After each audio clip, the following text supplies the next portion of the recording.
Okay, so today we're going to talk about how the TrackerSled can have a third stakeholder. We've talked about the fact that obviously the first stakeholder is a farmer. They're receiving revenue from leasing their cover crop fields, up to $700, say, for an acre.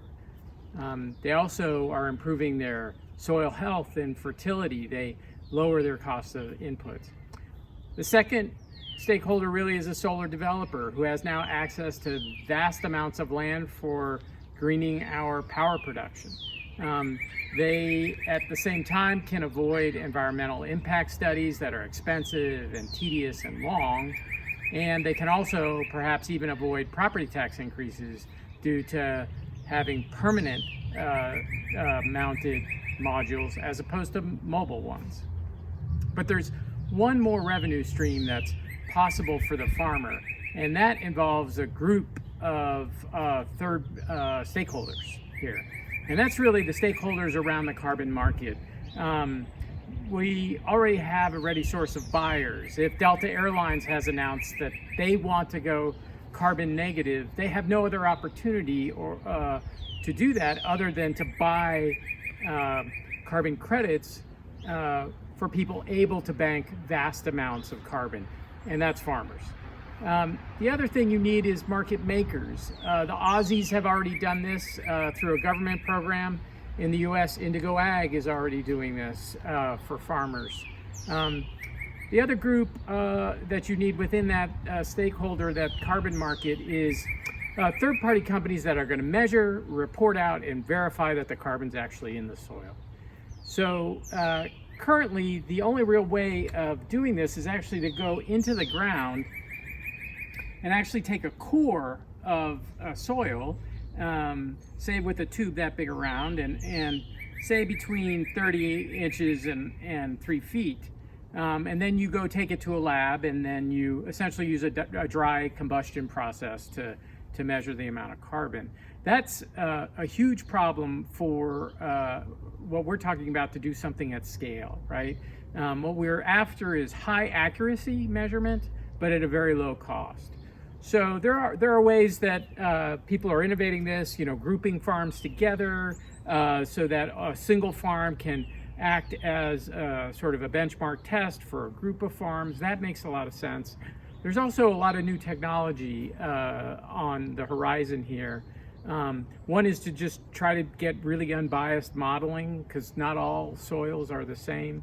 The real promising areas in remote sensing, whether that be from a satellite or from a drone that could easily cover a 5,000 acre farm. The other part about this, though, is that somewhere in between doing a core and doing remote sensing above is a possibility of the TrackerSled helping out with actually quantifying the amount of carbon. So the TrackerSled here has some aspects to it that are really pretty friendly for doing that. We're on a farm, say 50 to 100 acres. We have a static location for 6 months to a year. We have abundant power available, if not DC, but AC coming back from the inverter. So it actually can be almost a literal scaffold for this sort of measurement. There's a couple things that are important here, and one is this concept of additionality. We have to first take sort of benchmark measurements for existing ground to understand what is there from the beginning. This is known as additionality. Whatever we're doing has to be additional and above and beyond what Mother Nature's already giving us. The other thing is that this has to be permanent. And most people don't really realize that when you think about banking carbon in soil, most people think about the vegetation they see above ground. But that's really not what is helping the farmer increase their carbon. It's actually everything below ground. And beyond just the roots and so on that are there, some of them very deep, it's really this liquid carbon pathway. The fact that a typical plant puts out between 30 to 40% of their sugars into the ground, actually to feed the biology there that returns nutrients back to the plant. So this sort of symbiosis has been going on for eons, and it's something now that farmers are realizing that can really benefit them.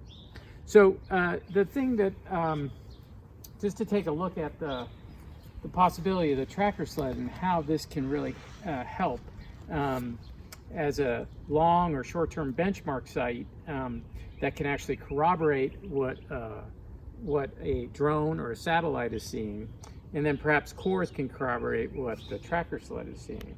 You know, there's an unlimited point of clamping points on here. Of course, this truss is used, right, to clamp against, and what we have here is an example of a typical clamp that's used to clamp actually light fixtures most often to these, right? But it could certainly be fashioned to hold, say, a sensor here, or a sensor that's actually going underground.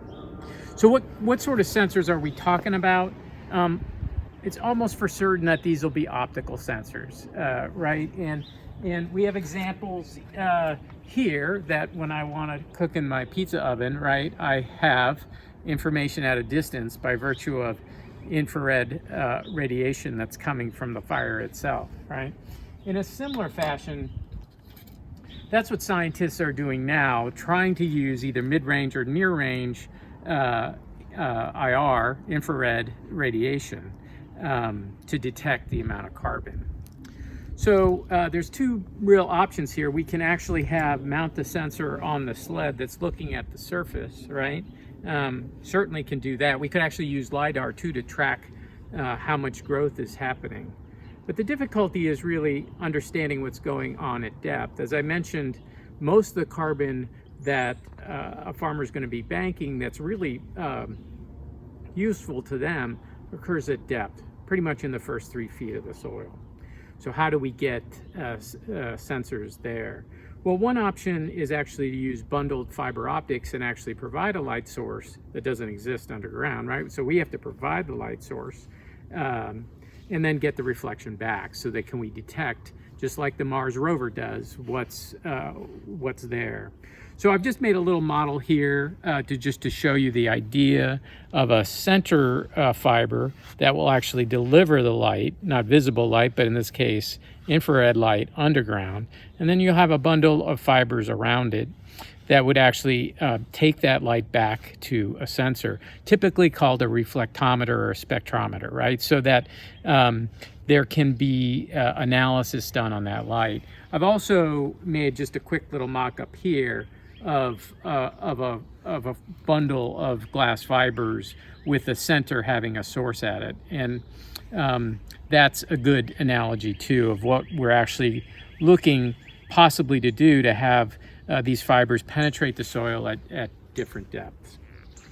So this idea is the TrackerSled is a potential tool for this entire third party of people and companies making a carbon market.